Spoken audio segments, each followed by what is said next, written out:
least considered. Indurre a credere facendo ricorso, facendo appello, sollecitando, volendo insomma tradurre, la ragione o la comprensione. What is missing? Think of politicians, think of George Carlin yesterday. If I'm convincing you about something, I want you to believe in God, for example. I want to convince you about the existence of God. I want to convince you that Movimento 5 Stelle is much better than another party. I'm just guessing now. What, apart from reason, so I explain, I make you understand, see the asymmetrical power relationship. I make you understand. So I am in a superior position and you are inferior. So there is always this asymmetry when persuasion is at stake in gioco. What other elements can we add to reason? Appealing to reason, or to what, especially? We have seen this, for example, without commenting on this yesterday with John Carlin. We have seen this in the Sun article and in many other texts that we have analyzed, watched, listened to. Apart from reason, what can be appealed?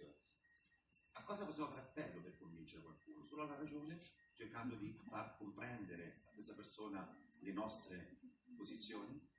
O to appeal to violence? Okay, you are thinking about a specific topic then. But generally speaking, if you appeal to violence, it means that you are convincing about violence. So if you want to convince, you can use violence. You can use violence, as we have seen in the Sun article, a lot of semi-violent expressions that were highly persuasive. And then after we touch the, just one second, we touch the persuasive strategies in general, we will reread the text, and then it will be very easy. Any ideas? Wishes and desires. Wishes and desires. Okay, wonderful. You can appeal to a person's wishes and desire. Of course, because if you touch that button, it means that that person at least listens to you, pays attention to what you are saying or writing, because what you desire is very, very close to appeal in the etymological sense of pleasantness, something that we like, something that pleases us. Or, any other ideas? Yes? Come si dice senso comune? Common sense. To the common Very sense, easy, to the common sense that's formed by the fears of the people. Okay, the common sense that is formed by... allora è common sense, no common place. Common place è luogo comune. Invece il senso comune è proprio common sense. Sorry? Informed by the fear. Okay, wishes, desires, fears. Okay, we will see. All of those categories, wishes, desire, fears, can be actually grouped or named under a sort of umbrella term or concept. What are they? Wishes, fears, desires, generally speaking.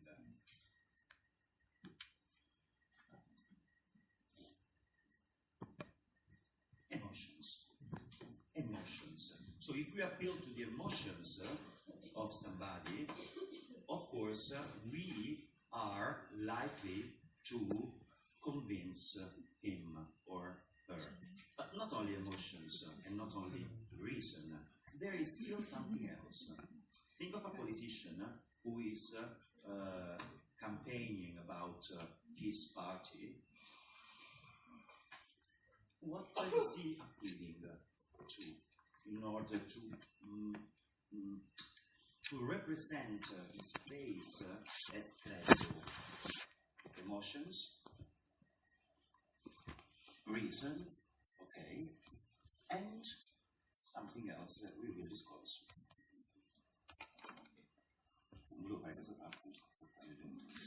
So, etymology of the term. Before getting to know what are the elements of the appeal are. There are many, more than one, definitely more than reason and understanding, as the dictionary says to us. Let's go and see what this particular fascinating word, for me at least, means. Persuade, from Middle French persuader, from Latin persuadere, to bring over by talking. So the etymological dictionary says, expressly says talking. Of course, talking is different from writing, for many reasons that we are familiar with now: tone of voice, posture mirroring, etc.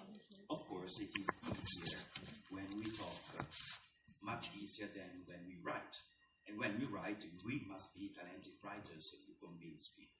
But journalists do, media experts do, poets can do that.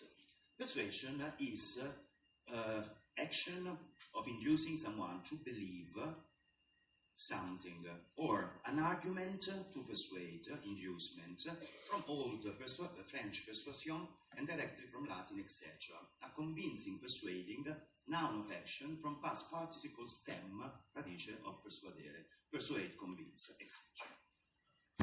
We don't need to know the etymological ramifications because it's really out of the question for us, not studying historical linguistics, although that would be very interesting from an intercultural point of view. But nevertheless, what we need to know is the root, the Proto-Indo-European root that has created several expressions, one of which is persuasion. From per and suadere, to urge and persuade. The Pi root, Proto-Indo-European, so the very beginning of this word, is suad. And this suad means sweet and pleasant, something sweet. So whenever we are dealing with persuasion, we have to think that the real meaning of the word has derived from sweet, dolce, sweetness. So it means that you must be able to create a sweet environment, atmosphere. So you have to put your interlocutor in a sweet, ovviamente tra virgolette, so inverted commas obviously, in a sweet atmosphere. Persuasione. You can also say suasione or suadere. In English it's exactly the same, suasion. But in Latin they added the prefix per, which we kept in most European languages, English and Italian at least, or French also. Persuasione. Since suasione exists already, and it's a bit old-fashioned, but suadere was used famously by Ugo Foscolo in Italian, for example. But then it went missing, disappearing, and we kept the other form, persuadere, persuasione. That per in Latin is also very important. Per means thoroughly and strongly. Strongly or thoroughly. Cosa vuol dire questo thoroughly? Non lo sapete perché, attenzione, dobbiamo fare gli errori. Thoroughly, si legge così. Chi lo sa? A thorough è l'aggettivo, a thorough treatment. The dissertation, oggi è giorno di tesi, quindi the dissertation presented a thorough treatment of linguistic genders. Come sarà questo trattamento dei generi linguistici? Thorough, pensate a persuasione per, in questo caso, strongly and thoroughly. Thoroughly è il avverbio. Non è through, non è thought, non è il passato del verbo think, non è attraverso, through, c'è una O in mezzo, e si legge completamente diverso. Questa è un'assurdità della fonetica inglese. Thoroughly vuol dire totalmente, esaustivamente. A thorough treatment is an exhaustive, really long and full and profound and detailed, profondo, dettagliato, pieno. Thoroughly, strongly. Think of in Italian, think of the way we use per as a prefix. What is the meaning of perforare? Or how would you translate it into English? Perforare. Molti lo vedo che lo hanno fatto in molte parti del corpo, quindi lo saprete. Ah, ok, stavo preoccupando, se no fate a caso. Piercing, to pierce. To pierce means perforare. Now, can we say mi sono forato le orecchie o il naso? Or can we say forare in Italian? Does it exist? Yes, of course. Now, why should we have two expressions? What is the difference? There must be one. There must be one. Forare, perforare. In English is pierce. So for one time we are richer, or not sure.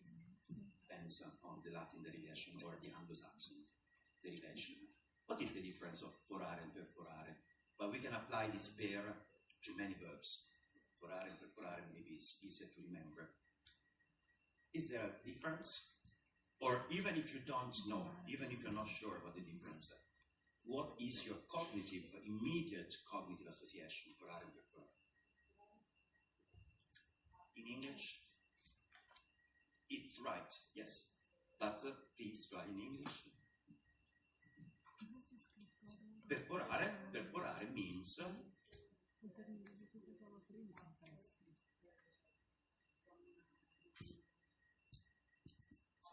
side.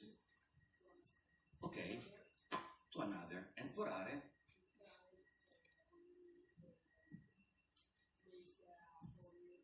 Okay, wonderful, simple but precise explanation. Perforare means to pass, she said, from one side to another.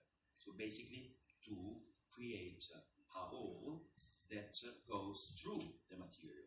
If you pierce your ear, you have to go through the ear, otherwise you won't be able to wear a ring or an earring.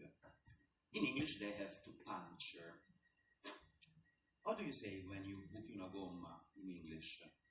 Which I discovered by experiencing it. When I was very young, I did this in England, and I didn't know how to say this. To puncture, to have a puncture.